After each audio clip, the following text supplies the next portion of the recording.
Hello and welcome to Wires from the Deep, a Silo Series podcast. Today is Saturday, June 3rd, 2023, and you're listening to episode 8, Beware of Creepy George. I am your host, Crystal, here with my co-host, Kelly. Hello, everyone. So today we're going to be breaking down Silo episode 6, The Relic. And just like last week, there's a lot to talk about. There's a lot to talk about. We learned lots of things. It was funny because, I've mentioned like the weekly watch party that we have in Discord. So what we usually do is I have a pause point. So I'll tell everybody when to pause. And in the past, I've been finding like a frame of like as soon as I can pause it. And I'll take a screenshot and I'll put it in the chat and I'll tell everybody, this is where you should pause. This week, the pause point was like George's naked hip. And I was like, oh, nice. This is awkward. so I had to tell people, let's just pause on the Apple logo screen. But yeah, so it opens with a flashback back to George and Juliet down in their little digger cave. And I thought it was interesting because he actually mentions that she's the one who showed him that place. Because all this time I had thought that he moved down to mechanical and he found that area and he like I think I did too. Yeah. That was the impression I was under as well. Yeah. So I guess it's like maybe something that's known to people with mechanical or maybe just to her. I don't know. It doesn't seem like a lot of people go down there. Right. Otherwise, why would they just leave all their like relics out for anyone to find? Right? Yeah. I don't get the impression that anyone else goes there at all, I guess. Yeah. Because they seem to act down there like they have complete privacy, right? Mm-hmm. So, but now we know nobody has complete privacy. Yeah. So, well, because she acts very differently around him in these flashbacks in this little area. I had written that down too. I noticed that especially in this episode. It's almost like, and I don't know if it's like a credit to her acting, but it's almost like she's like a different person. Yeah. Like I can hardly imagine Juliet behaving like that. So. Yeah, so I guess they're just trying to show that, he brought out a different side of her. Because, I mean, this is not really the kind of Juliet that we saw, like, unable to, like, even hug Walker goodbye, right? So. Right. And maybe they're just trying to show us, like, the impact that his death had on her. But still. Yeah. That was, like, just weeks ago, right? So did you notice, though, that they really, like, focused and gave us a good look at her neck scar? Like they did, yeah. And like her like tattoos and stuff. Yeah, so it's been visible before, but this was like a really good look at it. So yeah, I don't know what that's from. If like a mechanical accident or I don't know. Maybe it's a pretty we'll big find scar out. though. Yeah. Like it's like I don't know. It looks like it's like 2 or 3 inches long. Yeah. Another mystery to add to the list. Something we'll find out maybe next week. They like to keep us hanging a little bit. So she takes Billings with her new tag along. I still like him a lot. He's pretty nice. I like him even more after this episode. Yeah. He seems very sincere and eager and just nice. Just nice. Yeah. But yeah, so he's the one who finds the relic, which obviously she placed there. But I thought, when the guy was like talking about like he was trying to open the door, he's like, is this guy judicial and that he has different keys for judicial apartments? Yeah. That was so weird. Like why wouldn't you have them on you? Yeah. And like if they needed to get into the apartments, especially Paul, wouldn't he have known that he needed to tell the guy we need the judicial keys? Maybe it was just weird. Like an excuse to get her to be a badass and like crank open the door. I guess, but like I wonder if it's because they don't want like the sheriff's department to be able to get into anyone in judicial's apartment. So like they have like, this extra level of security. But like the rando guy has 2 sets of keys. I don't know. And like they don't seem to have any security on these apartments at all. She can just get a crowbar and just jam it open. Right. So yeah, I don't know about that. That's confusing. But yeah, so he finds the ducky piss, which I have. Yay! Did it arrive? Yeah, I got mine like last week or the week before, and it's really cute. Have you figured out what it's for yet? I don't know. It's a mystery. But it's funny because mine says Pez on the side, on both sides, and it's got like U.S. patent made in China on it too. Oh. So they must have either 3D printed a different version, or they must have sanded it off for the for the show. But yeah. but just rubbed off over time. Yeah. Because I mean, even I'm holding it now, I'm just kind of rubbing it in my hand. And it's just, but it's really cute. But yeah, so he finds it in the kitchen, and then he mentions a relic bag, and then I guess it's like a special type of evidence bag that they have to put it in. The really funny thing about that bag is we've been doing COVID testing at my school, and what they put their saliva in is that almost exact same like plastic with the orange label across it, and they look exactly the same. It made me so happy. The relic bags. And then they go back to another flashback. Yeah, and so there's confirmation of dogs in this flashback. Yes. Yeah, because she mentions that when they got together, I guess her and George got together to do this supply, or this heat tape theft that Bernard was so upset about. Mm-hmm. And she says that one of the things that she did was throw bacon to dogs and run like hell. So where is this heat tape stored that there's like room to like sprint and like bacon to throw? And this really seems like the most epic of all like thefts, right? Like over electrical tape. And the whole silo seems to know about it.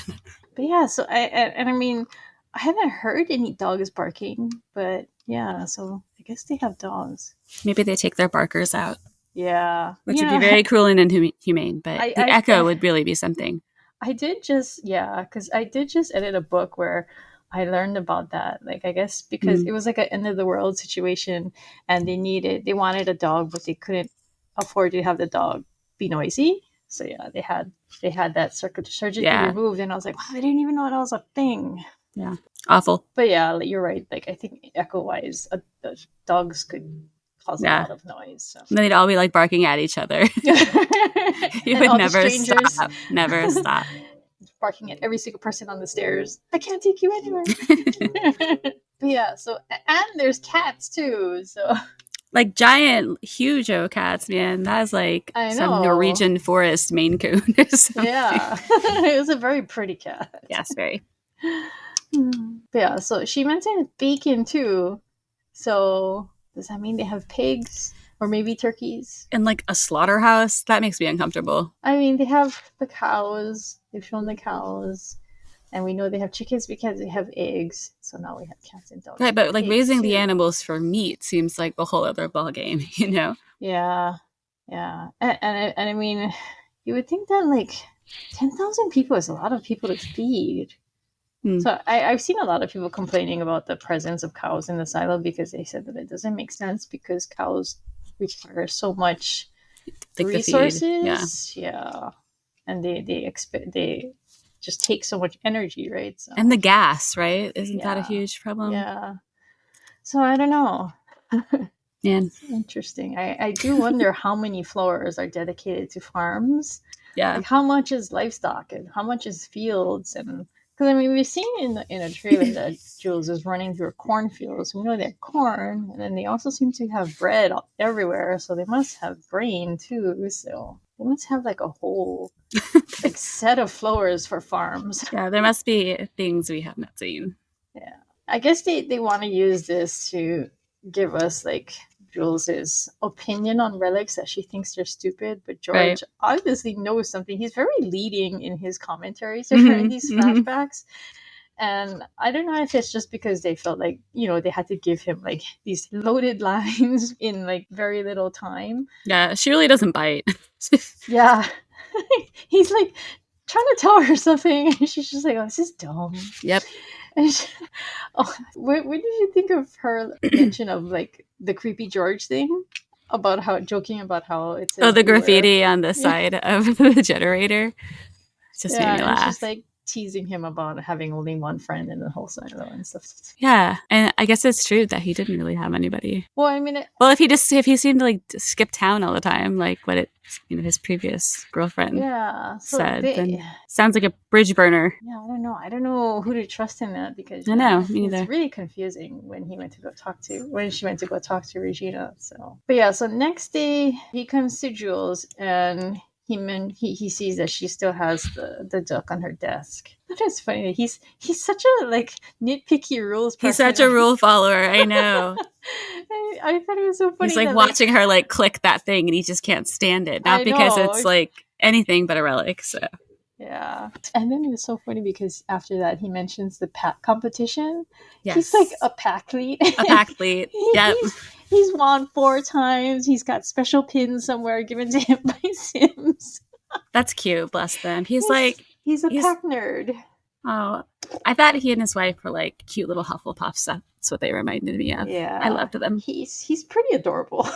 Yeah.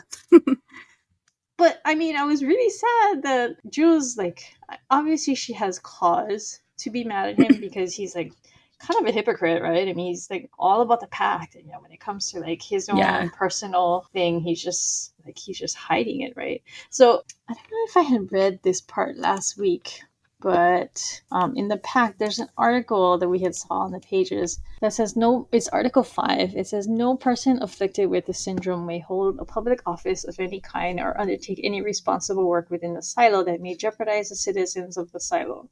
Those so affected must report their status promptly upon discovery and immediately resign from any aforementioned office.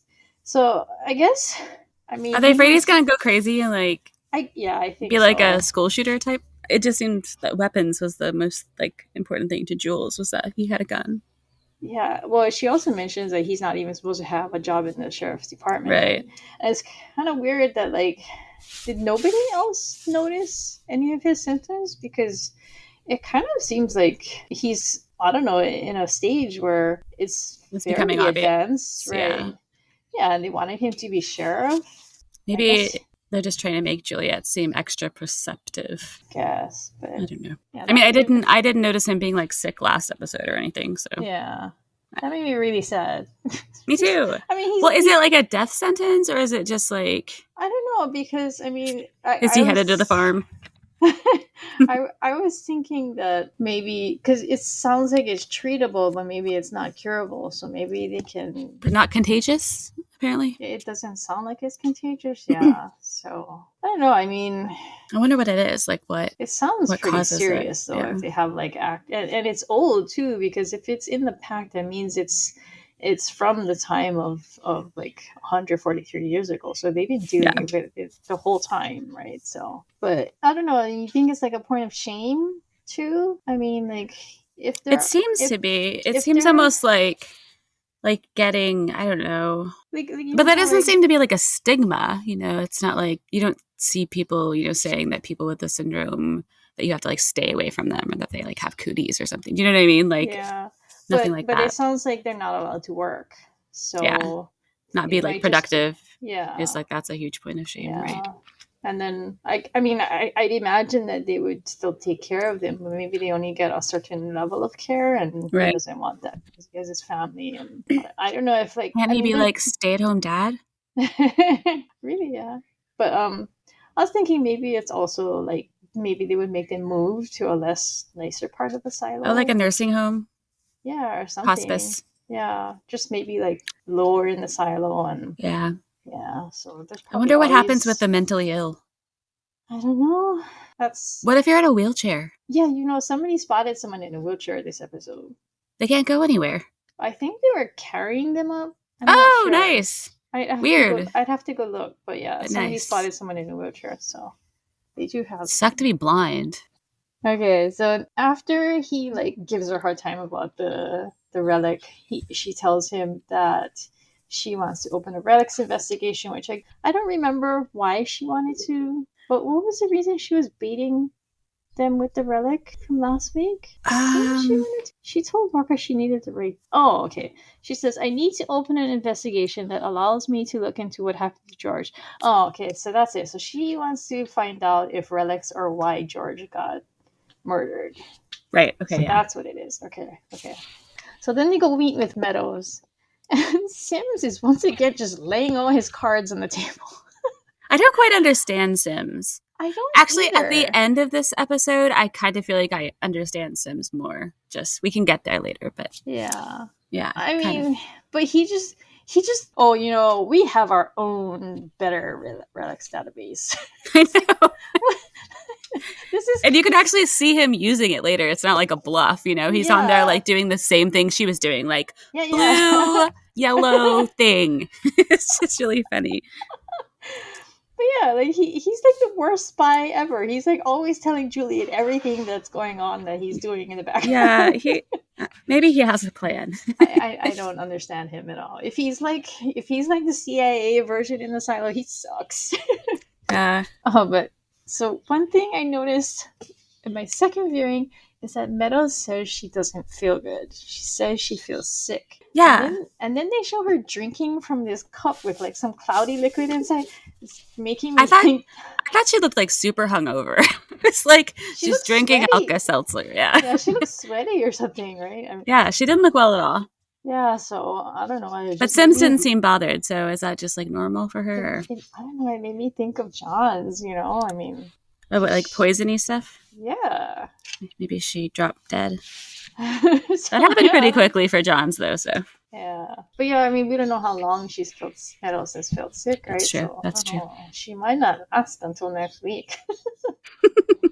Although, nobody died this week, yeah. Very strange. Yeah. I don't think we lost anyone.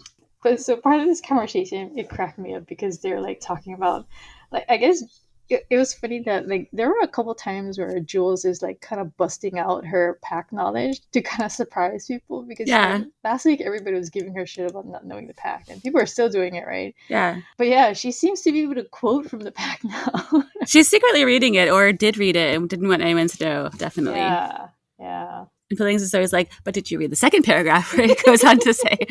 I love him. That's his competitive spirit coming out. Yes.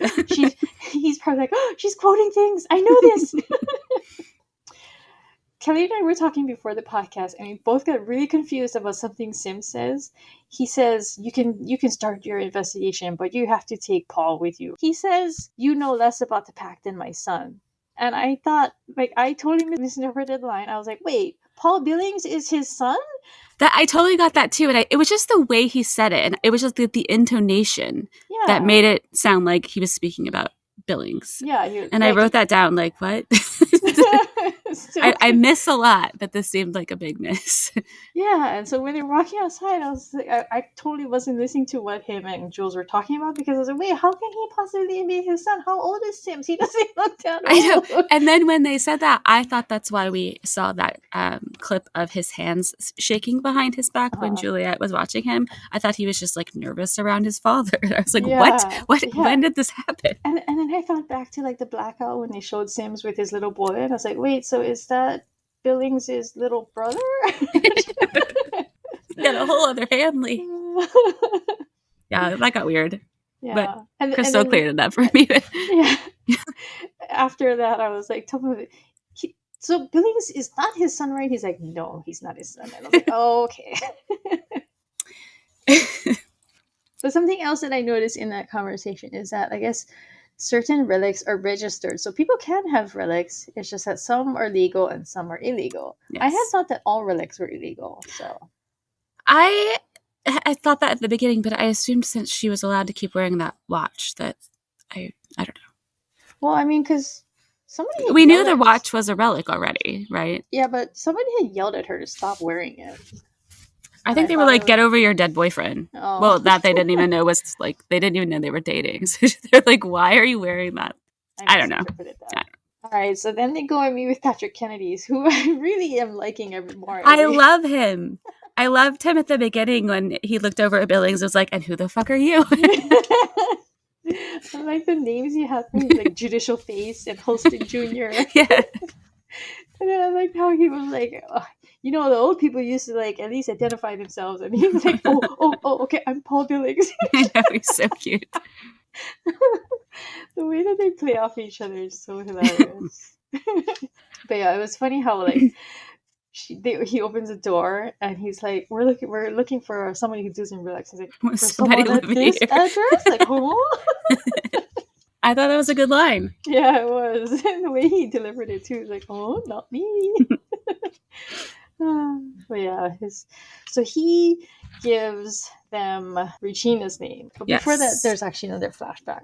So we go back to like we get like the next little bit from George, who we later learn is like saying kind of seems like he's saying all these things on purpose because like it must be like he has like this big secret and he wants her to ask, right? Yeah. like please ask me, and she just never. Like, he's like, don't you ever wonder about the world outside this house? She's like, nah. When would I do that? Very busy. But she fixes his watch, and so that made me think back to when Walker mentioned last week about how Jules's mom created a illegal magnification. I guess it was like 2 magnifying glasses.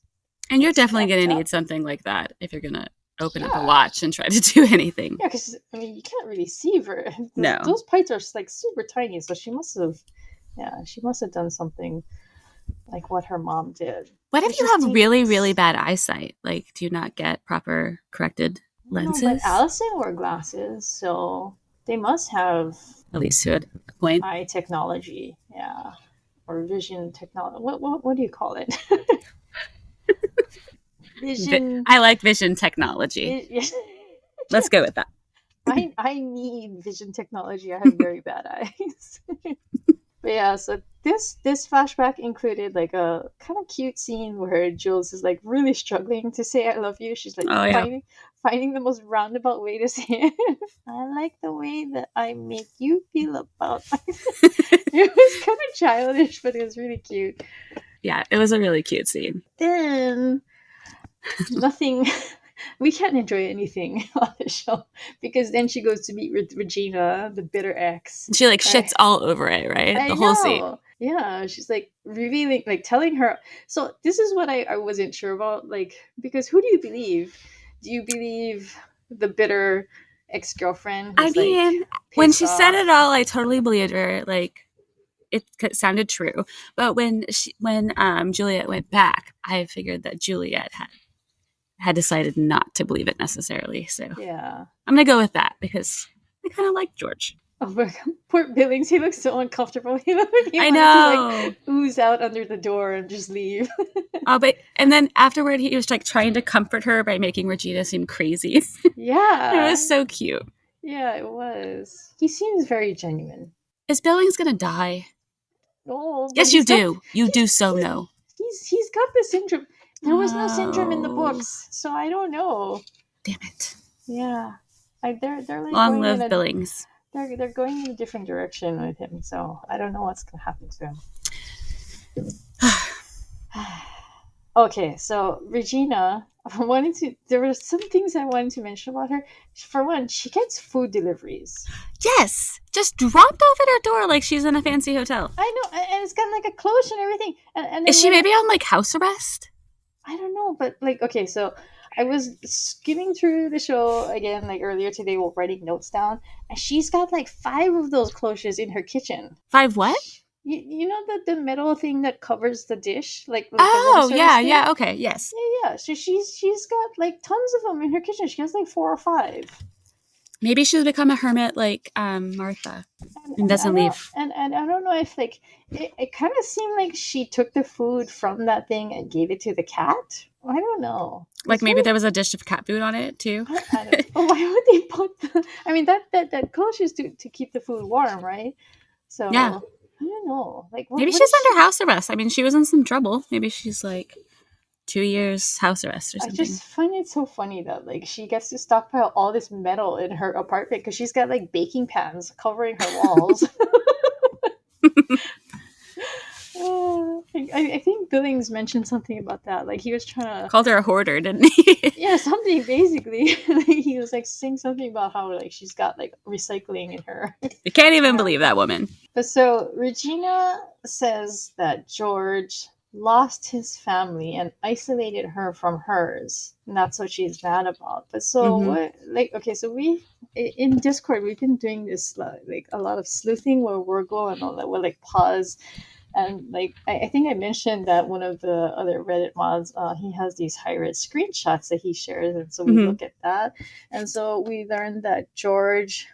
Okay, so like when Holston first learns about George's death, he gets like the folder that he hid in his grate that Jules was reading, but there was a better view of that file in the first episode, I think. So we looked at that this week and we saw that George used to live in the mids. He was born like 30 years ago, and he might have a sibling, and he moved on his own at the age of 14 to somewhere else. So I was wondering, it's very much like what Juliet did. Yeah, but and then I thought, oh, maybe that's just like the age that sometimes the kids or teenagers, like, they start shadowing and they move out on their own, and they just do that really early in the cycle. But then Regina said that he lost his family, so I wonder if something happened to them, and if they seem to be like a family known for contraband stuff. Or maybe they like kicked him out. Maybe like his one of his parents had to clean and one went to the mines or something. I don't know. Well, yeah, when we find out they've been passing down that terrible item for so many years. Yeah. Okay, so she says, George and those relics cost me a lot. So I guess she was saying that he was making her get relics. I don't know if it was weird, because when George first talked about the hard drive with Allison, he told her that some guy brought it in and he found it in a carpet in a floor or something. But really, he had been having this woman find things for him. Yeah. So because she has a huge family, that's what he said. Like she knows people. I don't know. She said she has a lot of aunts and uncles and cousins and stuff. All right. So, and then they take us to Sim sitting in his office, and he there's like this red glow behind him. Yes. He opens the doors, and oh my god, it's a freaking closet of relics in relic bags. And so we're joking in Discord that I was saying that's his Pez collection. It basically is, I think. Yeah. He's got all the different Pez's in there. Because, I mean, how can you fit all types of relics in that one little bag? Well, I get the impression that, like, just like my brain is like, well, relics are really trying to keep them from like learning about the past and like the way that she finds, in that book at the end. But since everything has to be a relic that's from that time, he collects like the silliest little things that is like, such a mystery that they couldn't possibly figure out. So yeah, it's like probably like toys and little Barbie dolls and things like that. Oh my god, that'd be so funny if there's like relic Barbie troll doll. Yeah, so he opens like this book, and like there's like, it looks like it's just one book dedicated to this one relic, because there's like all these blank pages in the back. And he seemed almost to be surprised that the blank pages were there, because he had to like flip forward. I don't know, like do they just keep every time that thing shows back up, they have to make a new page or something? I don't know. I mean, like it's history of existence. Like I was looking at like a pause frame of like the first page, and it actually says Pez on it, so then he knows what it's called. And I guess they know that it dispenses something, but I don't think they know that it's candy. That makes me think that they rubbed that stuff off on purpose. Yeah, maybe. Yeah, maybe they sanded it down. But then how did it get back out there is the thing, right? Well, if every page is its own, like maybe they just keep putting it. I don't know. Maybe it's like to keep the mystery alive or something. Maybe that's why they have. They'll just plant it somewhere, and then they're like, see who finds it. But yeah, so in that book it says that a confidential informant told Judicial that George had it last. So with that, I guess they go and that's what I mean. It's like a flat Stanley, they just pass it around, it seems like. So, and then they go back to the sheriff's office, and they make everybody clear out of sheriff's department, and they want to talk with Jules because I guess Sims is mad. Okay, so Sims and Bernard, I guess he collects Bernard and makes him go upstairs to go confront Jules about the Pez, the illegal Pez. But he says that Judicial is allowed to hide search team names from other law enforcement bodies, which I thought was weird, because why are they allowed to have so much power? Like, why? I don't know. Like, why would even like search team names? A lot of the power just seems like completely almost like it's not really power. It's like a fake power that doesn't matter so much. You know what I mean? Like, to make them feel powerful. I don't know. Yeah, because I mean, why do they wear like face masks when they go search? I don't think they did. I think they were going around, they just dress in black, but they don't wear any kind of face covering, so people must know who they are, right? So yeah, I mean, you would think when someone gets their apartment searched, they see everybody going in, so they would know who. I don't know. Yeah, that was confusing for me. And I guess like the Pact seems to be, they keep telling us through lines that Judicial has like all this power because it's written into the Pact, and that the sheriff's office has to bow down to Judicial and all this stuff. It just feels, I don't know, it's starting to feel very intentional that they're just telling us all these things so that it turns out to be something else. Yeah, I feel like it almost to me, it feels almost like performative. Yeah, so actually, now that you say that, that goes back to like Sims. He's like always showing all his cards. So you're like, okay. And like then he goes home and he's like sitting at his desk with his old computer, like, you know what I mean? Like he just seems sort of like a puppet or like a kinda. He's just there to misdirect like a decoy, you know. Yeah. So I don't know. I'm not too fooled. Although then there's the janitorial thing from last week, so I don't Which know. I had completely forgotten about, to be honest. There's so many moving parts. It's probably like Better Pez. It's his Better Pez collection. I was joking that the janitorial closet is where they manufacture the Pez pellets for his personal use. This is he knows what that's for. It's the most important work in the silo. His personal Pez dispenser. Somebody on Reddit had joked that the Pez dispenser is clearly the blueprint for the silo, that every once in a while it'll spit out a candy and it'll never be seen again. That's really funny. Really at the top of it is a duck.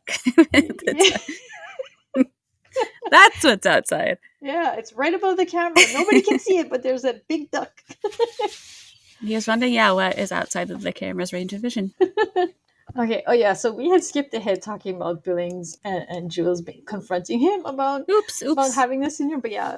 So this is the part where she does it, and like, and then he goes home and like he meets his wife, and we meet his baby, and like he's Claire, right? Claire. Yeah. So it seems to be common knowledge that everybody would know that the syndrome is not contagious, because like Jules doesn't seem like worried whenever like she had encountered that guy last week during her investigation. She's like, he's got the syndrome, but she didn't seem to care that they were around them. So I think it is like common knowledge. So you can come down with it, but it's not something that you can get from people.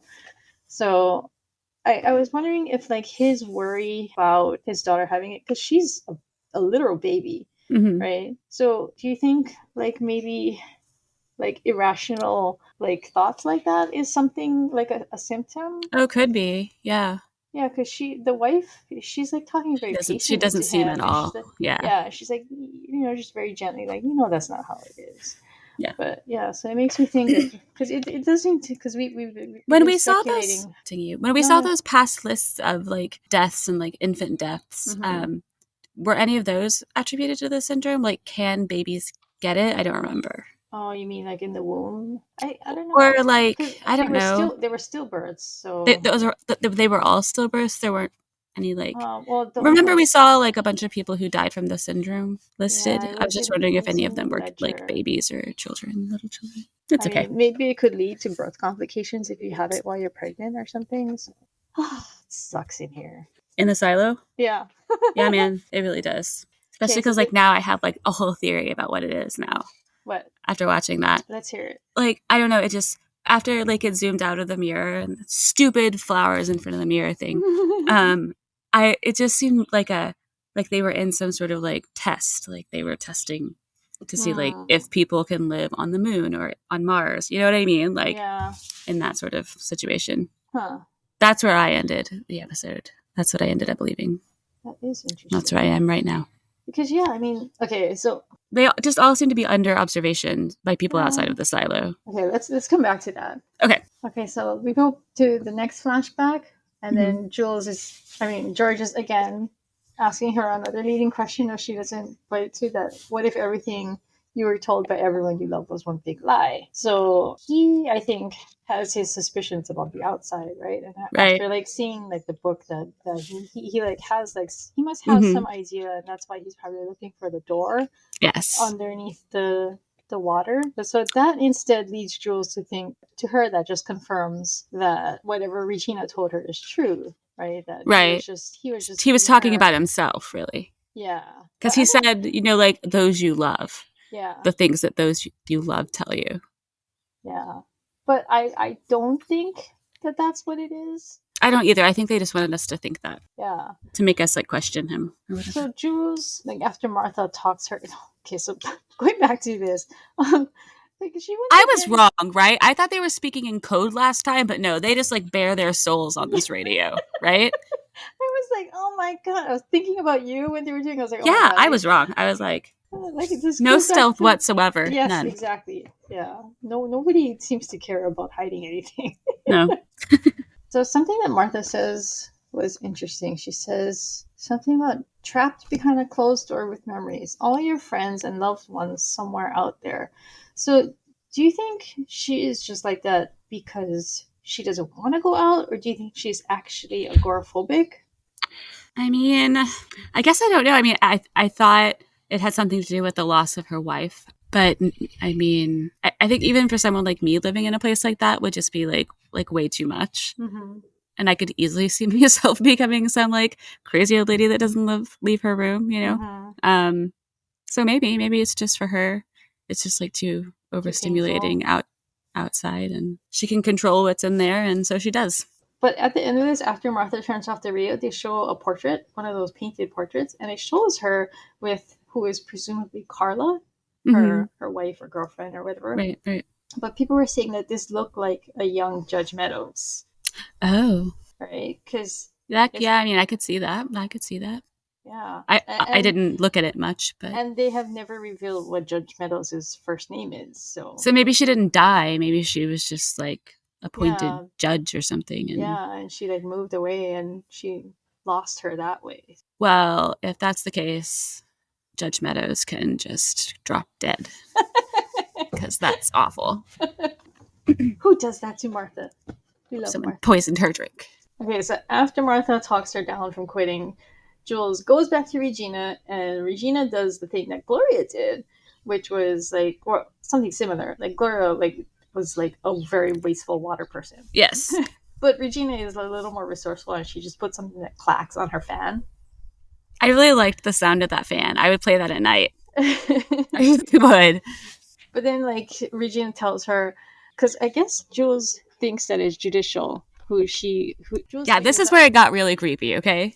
yeah, I was like, because what the, you know. yeah, because Jules figures out that Regina's probably the person who got George killed by telling Judicial about the hard drive or about his relics. But yeah, so and then Regina tells her that it's not Judicial that she's worried about. It's the man who knows everything, or the man who comes at night. And she tells Jules about this guy who showed up in her apartment in pitch black because he had, I guess, unplugged her lamp so she couldn't see him, and then he knew everything about her, which was super creepy. It was very, very creepy.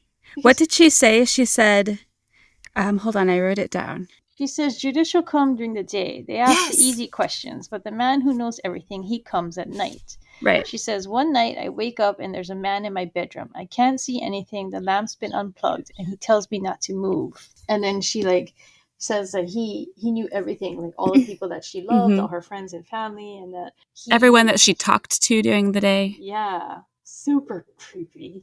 Yeah. But now we know how he can do that, right? Now we know. He is with these assholes on the other side of the monitors. Yeah, because they were talking about, oh, we should go wake him up. So Mm-hmm. there's this mysterious man who's in charge of this department of monitoring people, right? So that must be the man, right? The man. He's the sleeping. Man who comes at night. Who sleeps during the day. Oh, or at night because, they're worried about waking him up in the middle of the night. Oh, well, yes. Well, fine. Sometimes he sleeps during the day and stalks people at night. Or he goes like early in the night and then Shut up. Or he's an early riser. Maybe he just doesn't need much sleep. Like me, he's a short sleeper. Mm. But yeah, so Regina reveals that she had told the man about the hard drive. So that must be what got George killed. Right? Yeah, she gave him every single name of every person she knew that dealt in relics. To help her mom, who is apparently serving a prison sentence in the mines. Mm. I wonder if, more than her mother is in the mines, because she says that, she's isolated from her family. Yeah, she has no one. Maybe it's like what you said. She's under house arrest, and then her mom had to have a more severe sentence. And yeah. House arrest makes sense to me because of the food delivery. Yeah. Does Martha get food delivery? I don't know.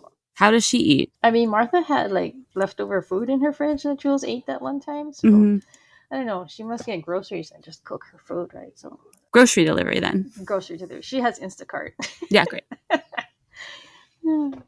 That would be a sucky job in the silo, though, up and down those stairs. It's what the porters do. You know those people who have like those wire backpacks on their back? Yeah, those are the porters. Yeah. Their job is just to deliver things. They're the Instacart drivers. Okay, so a couple questions I wasn't sure about. Why would it? Okay, so Regina says that George gave her something from his mother that he got from his aunt Gloria, and it seems very. It's got to be the Lady Gloria, right? The fertility. Lady? Yeah, I think so. Yes. Yeah, because that would make sense to me. I feel like that can't just be a coincidence. It must be the same lady. So Gloria gave that thing that she gives to Jules. I was confused about that. Like, so George's mother was dead, right? Yes. It's a gift from his mother. Well, said that it had been passed down through his family, right? Yeah. And George got it from his mother. And there are 3 names in the book. I think it was Gloria, Anne, and George. And George, yeah. So I don't know if Anne is like his sister or if that's his mom or what. But interesting. Every time she talked about George giving her something, I thought she was going to say it was the watch. Yeah, I thought so too. I thought she was going to say that. But no, it was something she was hiding in her rug. I don't know why she still had it. This was what was confusing to me. Is like George. I mean, the thing that his mom gave him was freaking huge, right? It's like, I mean, like a big deal huge, right? Hard to hide. Yeah, he gave that to her for a hard drive that he wasn't even sure what was on it, and he must have known that. I mean, that's a big trade. Like, this is like a family heirloom. Yeah, and he gave it up. I mean, I guess he could have suspected that it was from a specific time, but he needed Allison's help to see even what was on it, right? Mm-hmm. So yeah, confusing. Very confusing. And it's very confusing to me why Regina would just give this to Juliet. Like, I know. This like very illegal, amazing thing that she just like hands over. It's like, see ya. When you see it, it's gonna blow your mind. Right, to the sheriff of the silo. Yeah. Who she hated, quote unquote, I guess. Although maybe it was that she got the sense from Jules that she cared more about George than actually busting her for relics. So maybe I guess she must have, but yeah, and I don't know, maybe now that I think about it, she just gave it to her to get rid of it so that the man wouldn't come back. That's a good point. Yeah, I think that might be true. And they'll leave her alone now. Because oh my god, I wouldn't want that guy to ever touch it. What a creep! It's like Slender Man or something, or Edward Cullen. Yeah, you sleep. Jesus. I don't know which I would prefer. For people who don't know what I'm talking about, this is a Twilight reference. It's later revealed that he was watching Bella sleep from the corner of her room while she didn't even know. Which, oh my god, it's supposed to be romantic, but is kind of not. It's very not. Very not. Yeah, I mean, it makes all the difference that it's by someone you like, but what if it's not, right? Jesus, though. I would be unlike so fast if I found out this person was like in my room while I was sleeping when I didn't know. Okay, and then another question I had was, if he was a known relic stealer, why did he always make her get it? It was just so that he could not get in trouble, because everyone seemed to know that he was like into relics. So he has the hard drive. Yeah, maybe he was just trying to stay on the down low. I don't know. But see, so he has the hard drive when he's down in the mids when Allison goes to see him. But that's not where this Regina lady lives. I don't think. I think she lives a lot higher up. That's the impression I got. They didn't seem to have to travel very far to go talk to her. So yeah. But yeah, so then Jules takes the folder back to her apartment, which is funny because I was like, that thing is kind of big. I was like, she just like carries it through the silo back to her apartment, just holding it like, yeah, I just came from this lady who's like a known snitch, and I've got this thing in my hand. But I guess she must have gone like. I would have put it like under my jacket or something, at least look a little casual with it. Yeah. Which is actually funny because I was just wondering, the time, how Hostin took the hard drive away from her? Yes. So they were down in the bottom and he had to take it home. So I was like, how do you hide a hard drive all the way up the silo? In your armpit. He must have had to stick it in his jacket or something, right? Or in his pants. Like whistling all the way. And then walk all the way up the silo with it. Oh my god, that must have been so uncomfortable. Yes. But yeah, so then she's like, she opens the book and okay, so do you know now what I was talking about with the peach in the intro? Yes.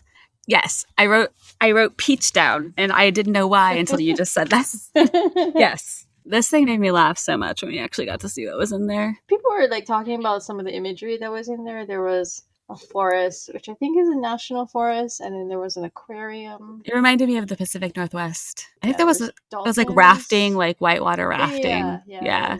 Yeah, the dolphin was so pretty. But, was there a roller coaster? Maybe not. No, I don't think so. I think it was all nature stuff. It was I forget what the cover said. It was a tour guide for children for Georgia. For Georgia. But then we get to finally come back to the double the flowers thing. Ah, this makes me so angry. Okay, it makes me angry because I feel stupid, and it makes me angry because Juliet reads this note and she seems to just completely never think of it again. And she's like in that apartment with the mirror and the flowers and never even considers anything. Yeah, it's funny because people were talking on Reddit about it. They're like, oh, that's what double the flowers meant. It was to block the camera. And I'm like, yeah, but, and I was like, yeah, but the note was pointless because she moved the flowers. Ugh. Like you can see them. Like there's, okay, so when they pan the camera back and they show that they're watching her, there's a counter and there's a bowl on the left showing you that this is like a counter. So that's like the bottom of it. And then the flowers are on the right side and they're lying flat. So she took them out of the vase and she just laid them on the counter. Oh my God. But then it goes back to like Holston. It's like, could you be any more vague? Just write, hey, put a bunch of shit in front of that mirror, or anything else. Nobody else seemed to read that note or even cared that there was a note. Yeah, or like, how about like there's a camera in the mirror or something. Double the flowers in front of the mirror, dude. It's like so uselessly vague. It's not, and he wasn't even like under duress, like someone wasn't reading it or something, Or why didn't he put that note in like the folder for George that he hid in the grate? He could, if he hid that, he could have written anything, and anything, he's dead. Literally anything. He's dead. They can't do anything to him. Almighty. Like, why did he it's so infuriating now. For her? He should have just wrote everything that he found out before everything, he went out to right? claim. Write an essay. Take a few hours, sir, and put down the facts on paper. Don't do anything sus in front of the mirror because they can see it all. Right? God almighty. But okay, so what that note does tell us though is that he somehow in his investigation, okay, so I had thought that like there's like a year between when George dies and when Holston dies, but apparently it's just only a few months ago. Yeah, I guess it's really not long at all. It all just sort of happens, like back to back. I guess that's why it's still fresh for Jules. It's like it hasn't been that long. Yeah. But yeah, so he had to have found out quite a bit that we're not shown. Right. And it's enough. Like quite a lot. Yeah. Quite a lot. And so what I'm thinking now is that because he does go out to clean, he basically kills himself, right? Mm-hmm. He suspects that it might be okay outside, but he's still not sure. Right? Mm-hmm. He still thinks he saw her die outside, so right. He knows there's like a chance that he'll just go outside and die too. But so I've been thinking, like, what would cause him to do that, knowing certain things?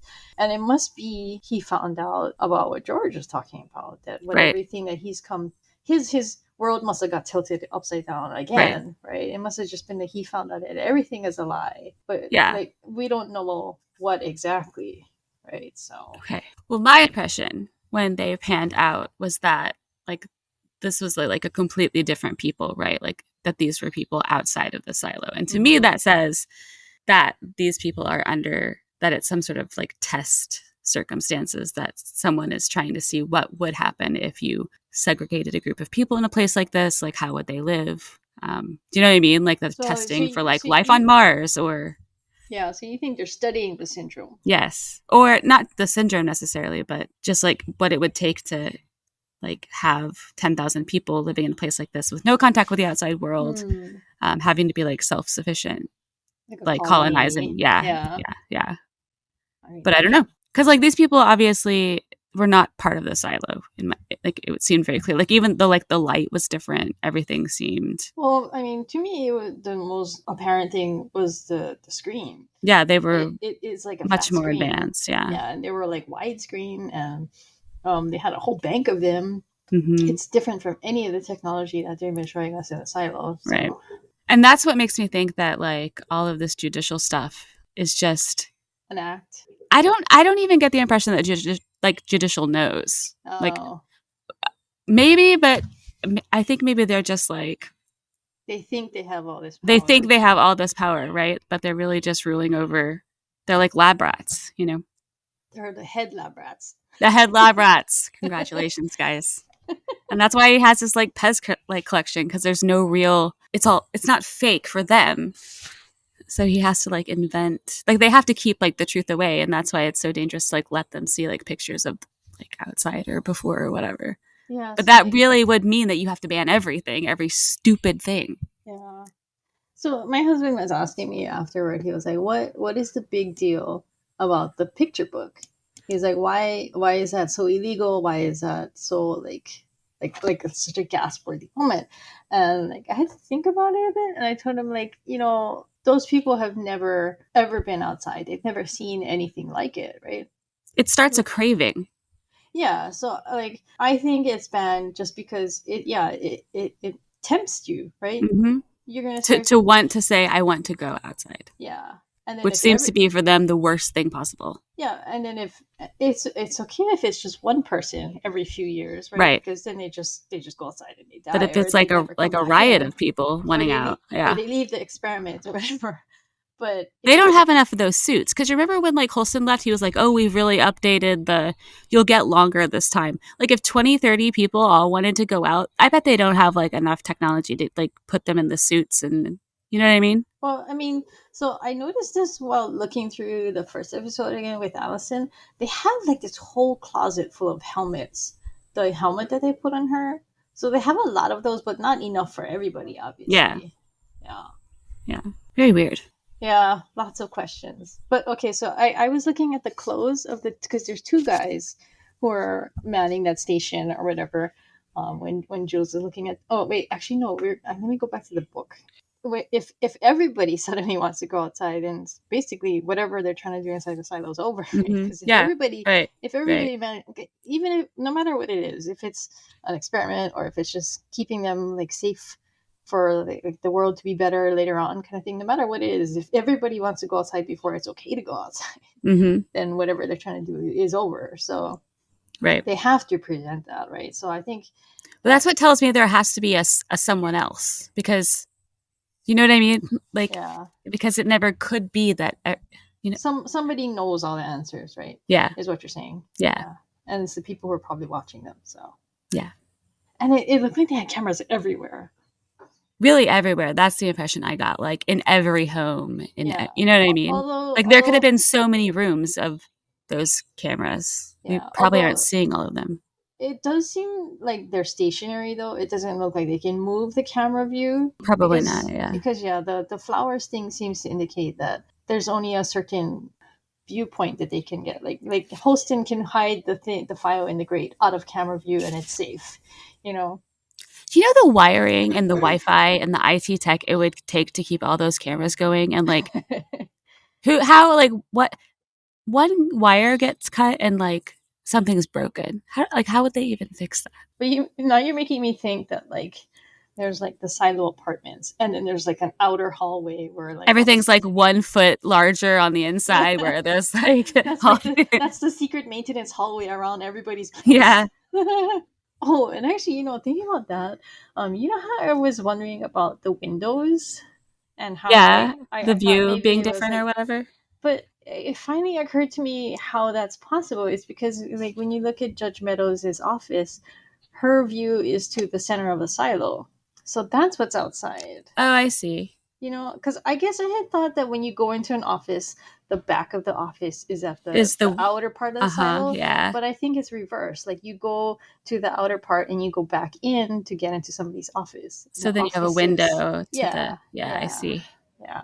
So that finally I think you're right. Yeah, that finally occurred to me. So it's not a fake window. It's just a window to that inner part of the silo. So that makes more sense. It does. Okay, so who are they afraid to wake up?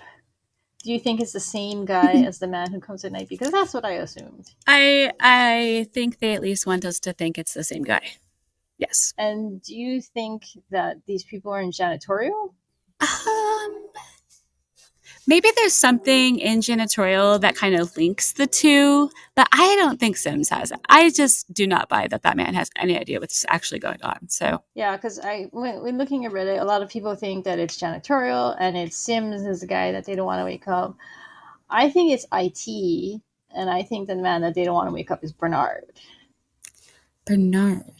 So and then you think that it's people outside the silo, so which is another thing. So yeah, there's there's like three prevailing ideas here of interesting. who it could be. I hope they get to it. I hope they get right back into it next week. I don't want to wait like for the finale or something.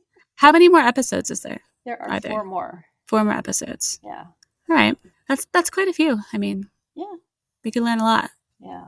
So next week's episode, the guy on the, because they always have a preview image for the next episode. It's Juliet's dad.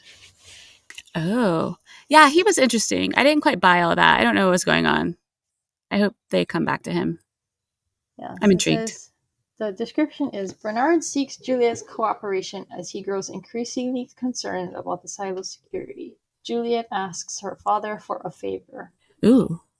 Wait, is that in the present time or it's a flashback to her asking her father for a favor? I think it's current. Yeah, because I don't think they talked much after. I don't really think they talked at all after she left. He said, "Oh, it's been a while," but I think he meant I haven't talked to her since she was 13. Yeah, since he left her down there. What an ass. Yeah, he doesn't seem like a decent fellow, does he? No, it's hard though because every time I see his face, all I see is Jorah Mormont.